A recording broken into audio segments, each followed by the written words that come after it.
Hello viewers, my name is Chase Clover, and this is my review on the July 16th, 2014 edition of USW Wednesday Night Intensity number 79. There were a lot of things on Intensity tonight that were very good. Intensity did have a big,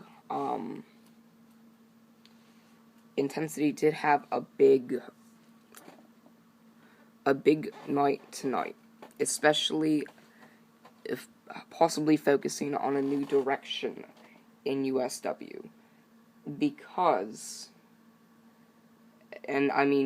as in based on the new direction and what they did tonight, it seems like we may be headed in a new direction within USW.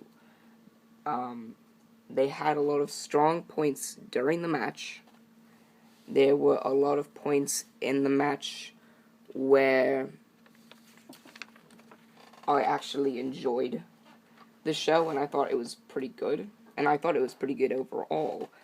But there were points in the show where there were strong points, points in the show where there were weak points, and points in the show that made you really hyped up for the next pay-per-view that they have in 2 weeks as Ultimate Consequence. There were 6 matches on the card instead of 8 tonight, and there were a lot of the scenes helped hype up the pay-per-view. There were, let me count, 1, 2,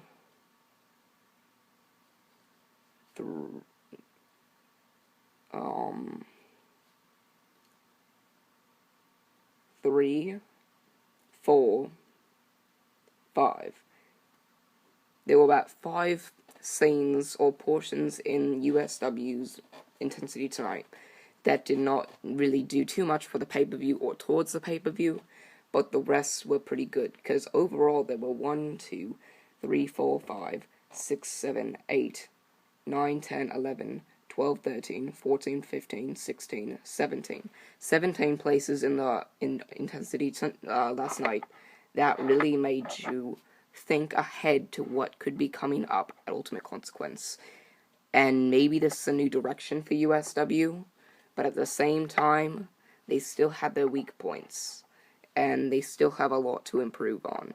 So without going on for too much longer, I'm Chase Clover. This is my review on the July 16th, 2014 edition of USW Wednesday Night Intensity. So we open the show with Kyle Reese talking about the main event and Ultimate Consequence 2014. He tells us that Enigma will not face high risk at the pay-per-view, but it is cleared that there will be a new color commentator. Hold on. It's clear that there is going to be a new color commentator on Intensity. It's not Marcus Felton leaving. It is announced by Kyle Reese that Kyle Reese will be stepping down from the color commentator's booth, and High Risk will be taking over at commentary. So this was Kyle Reese's final night on Intensity as a color commentator. And the portion on the website said Kyle Reese, the final Intensity.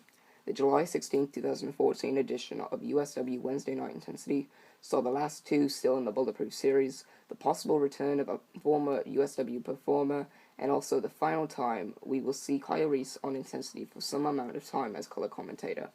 Reese announced on Intensity that he was stepping down from the commentary table and stepping into the suit and tie backstage to get more control of technical issues noticed throughout the past few months, and High Risk will be taking his place starting on the July 23rd, 2014 edition of USW Wednesday Night Intensity. So next week we will have High Risk stepping in for Kyle Reese. Kyle Reese is no longer going to be on color commentary, which is sad because it was always him and Marcus Felton since, when Intensity started, I believe a year and 7 months ago last night, and that was the anniversary, and so we're not going to be able to see Kyle Reese on commentary, not for number 100, not for, maybe number 100, Maybe he'll be back soon, but, we won't be able to get Kyle Reese on commentary anymore. He was very good on color commentary, and, it's upsetting to see him go, but, that's how things work sometimes. And so it was announced that Enigma will face Yo-Yo Joe in the main event tonight, and that's that. Then the first match on the night was Prophecy and DHIG versus Benny Franklin and Ezra Rank Hills. Benny Franklin and Ezra Rank Hills came out with the victory over Prophecy and DHIG. Prophecy and DHIG, you might be thinking, well, that's an odd pairing. Why would they have them and start them as a tag team? Well, they're not. You see, apparently the Bulletproof series is over, almost over, and we have gotten down to the final two, Prophecy and DHIG. They will face off at Ultimate Consequence in the Bulletproof Series finals to see who gets the championship match at USW Bulletproof 2000 or Bulletproof 7.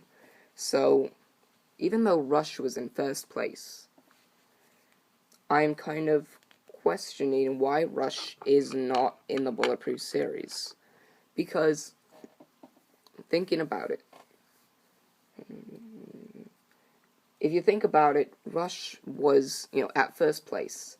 And now you have the match between second and third place.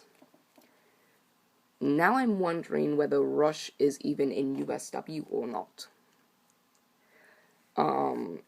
Now, it's been rumored that he quit, it's been rumored that he was fired, it's been rumored that his contract was expired, but I know the contract one is not correct because he is signed until January 18th, 2015 to his contract. He's on a Beast Show contract and he's given $20,000 in the year.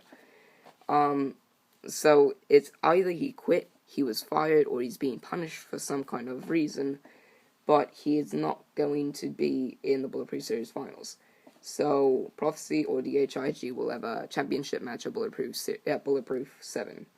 I'm looking forward to that. Prophecy and DHIG ended up losing the match, and then afterwards, Cannon and Prophecy attacked DHIG. I don't know if that means they're turning heel again, or if Cannon's turning heel and Prophecy's turning heel, because now they're attacking DHIG, and he's also a face. The fans did boo, but I get it, but I'm not sure whether they're trying to turn him heel or not, because, they're face, and Cannon kind of just became face a few months ago, so turning him heel again must mean it's, not working. But then again, there's nothing really that the fans would not like with Cannon, because he's on a tag team, so he's got Prophecy involved with him as well, so if you make fun of Cannon, you're technically making fun of Prophecy as well, because they're a duo in USW. So, I don't see, and I mean, it hasn't been working bad for Cannon the way he's been booked. The fans haven't been booing him. The fans have actually been kind of interested in Cannon and Prophecy, so I don't see why sending them heel and try to get them heel heat or something like that. So, it could be possible that they're trying to turn him heel, but, it's also possible that, he may not be heel. He may just be attacking him as, a preview for the Bulletproof series. Either way, it was still a good way to lead up towards Ultimate Consequence when they face off in the finals match. After that was an interview with Yo-Yo Joe, and he was talking about how, he would get Enigma, and he would get his revenge, and he would, Enigma better watch out, and, not to let his guard down, because Yo-Yo Joe is going to knock a string effects through him on cement or the concrete or whatever. Then they had another scene, which was the title card for the Prophecy and DHIG match at Ultimate Consequence. Then we had the second match, Crimson Red versus BP Fierce, and BP Fierce picked up the win. Afterwards was a scene, and it was MC4 attacking Crimson Red with a steel chair after the match, and that kind of brings up hype to the Extreme Championship match, and maybe if they're trying to build up hype to their matches for the pay-per-view from now on, maybe that could be a start to having the Extreme Championship actually mean something with a feud. Maybe keep the Extreme Championship running, but either way, It was a good match, and I did like the fact that MC4 kind of went after Crimson Red and tried to prove that he was coming back for that championship belt. So that was good to have that as hype, and it was a good starting point. After that was the promo for a returning performer at USW Ultimate Consequence. As I said, it seems like we know who he is, and I'll get to that after this, review. Then the third match on the card was Machigeta versus Fernandez with Gringo in Fernandez's corner. Machigeta picked up the win. It was going back and forth. This was the first match where the color commentary was actually cut off. The microphones weren't working, so we had the match in silent as well as the next match. So we did not get to hear Kyle Reese or Marcus Felton for a little bit tonight, which is, kind of not good because Kyle Reese's last night was tonight, or last night. But anyway, it was a good match. They went back and forth. And Machigeta ended up picking the win up when Western Light came up and stopped Gringo from interfering, and Machigeta was able to hit the decapitator on Fernandez. So that kind of brought up a little bit of the feud that may occur when it becomes a tag team. Machigeta and Western Light and Fernandez and Gringo. The International Championship may be at stake, so it may be Machigeta and Western Light defending the title in Freebird rules. And, the title may be defended in Freebird rules. But either way, it seems like it could be an interesting feud. I think that it has potential, young guns versus the veterans. And, for the territory championship, it could bring some meaning to the championship and make it, whereas it could last longer than the Glory Belt championship. Machigeta has still holding the championship, and he's the first performer to win the championship. So now that that's occurred, it kind of means that the championship has had more champions than the Glory Belt had. Because the Glory Belt was never won. And that was the territory championship before it was defunct.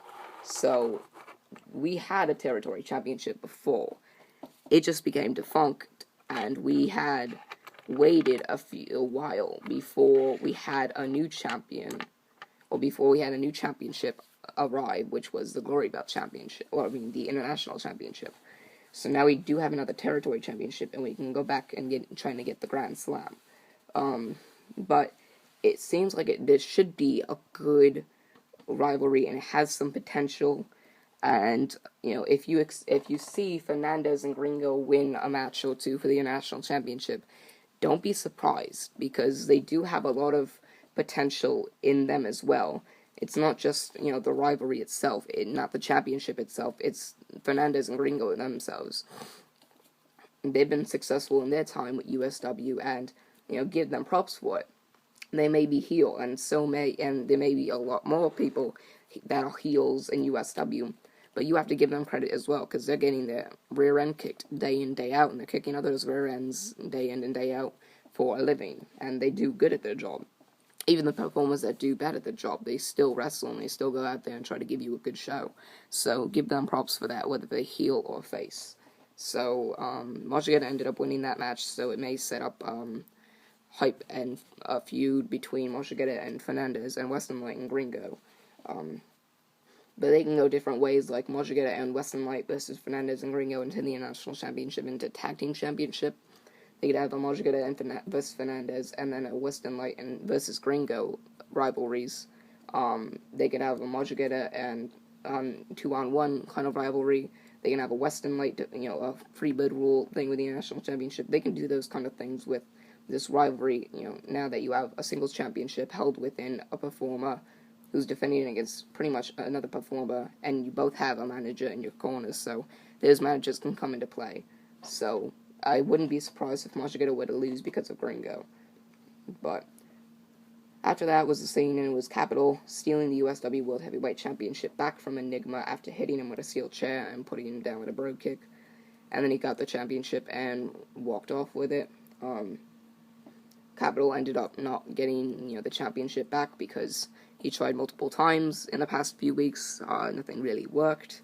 So, guess glad to see him with the title. But here's the thing. you're going to find out how he uses it later on in the review. After that was the fourth match, and it was Switchblade and Dwayne Porter versus Blade and Dustin Raymond. Blade and Dustin Raymond picked up the win. Not bad. It wasn't the best match. It was probably the worst match on the card, but it was very entertaining. And it did bring hype to a Switchblade and Blade and Dwayne Porter and Dustin Raymond rivalry that I think could go far. They did not use Anarchy tonight or Ash, and they did not use, who did they have last week? They had Anarchy, they had Dustin Raymond, they had Dwayne Porter, or Fernandez. They had a few people. But Anarchy and Ash were not used, so the Blue Belt Championship was not hyped up in this intensity. And this, puts up hype for the Switchblade and Blade, Dwayne Porter and Dustin Raymond rivalry. I'm hoping, though, not hoping, but, it's possible that they're gonna make this a tag team rivalry, and it wouldn't really match up because Switchblade and Dwayne Porter versus Blade and Dustin Raymond. I'd rather see a Switchblade and Blade reunion versus Dwayne Porter and Dustin Raymond. But I think they have more potential with Switchblade and Blade and Dwayne Porter and Dustin Raymond. That's my opinion.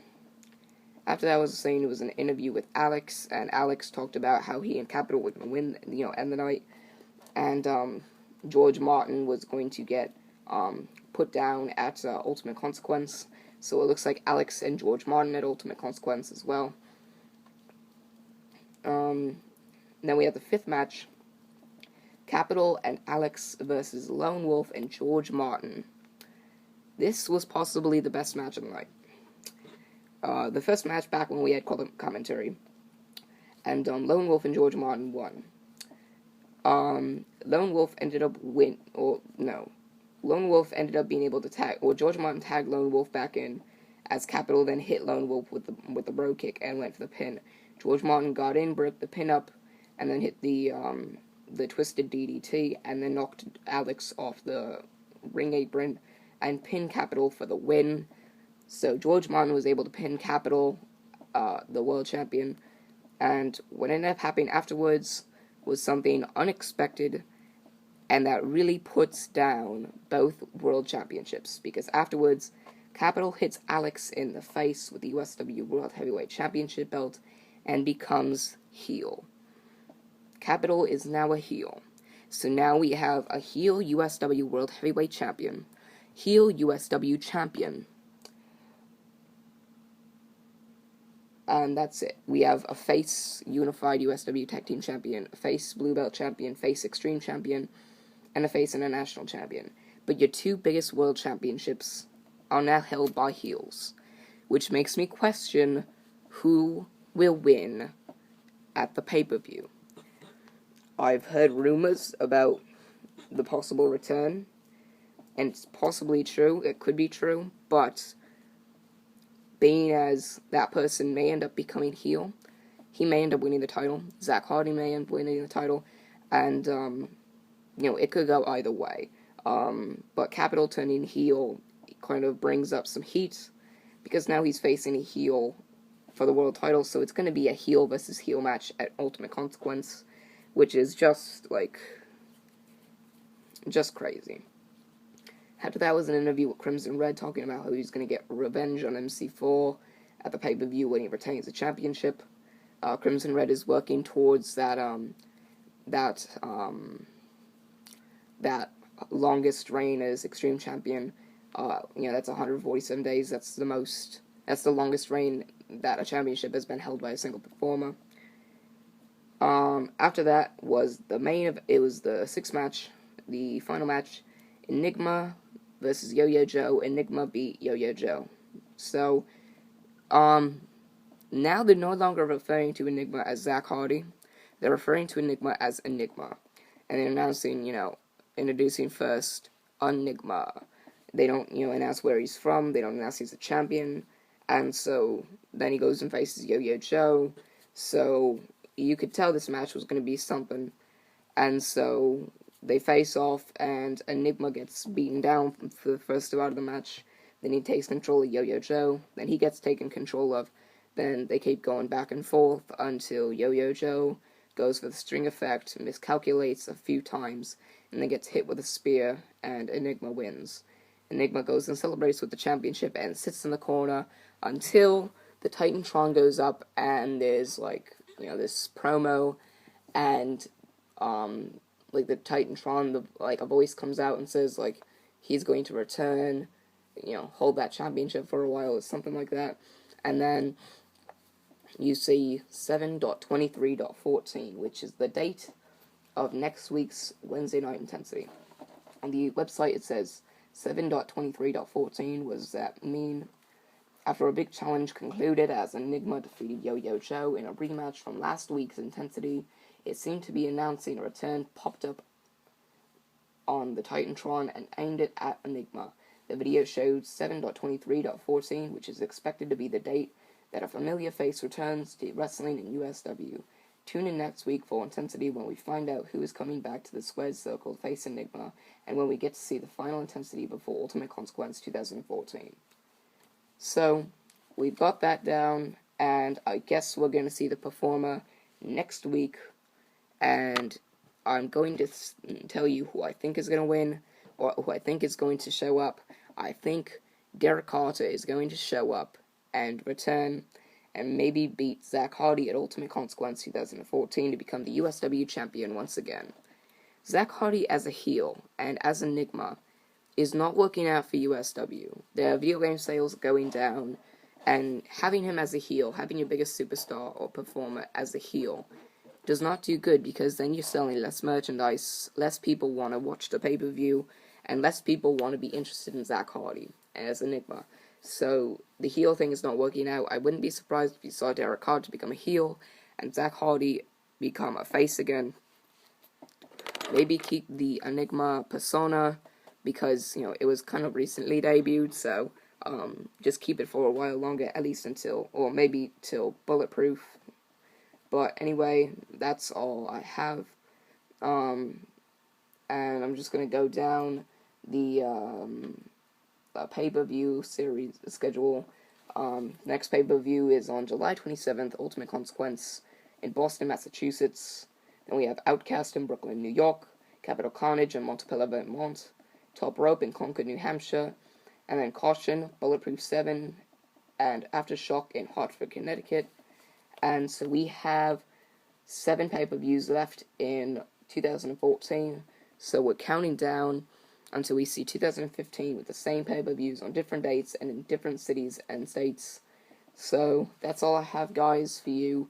I can't tell you the Bulletproof Series leaderboards because there are no leaderboards to say anymore, so anyway, guys, that's all that I have to say. That's all I have for today and this week.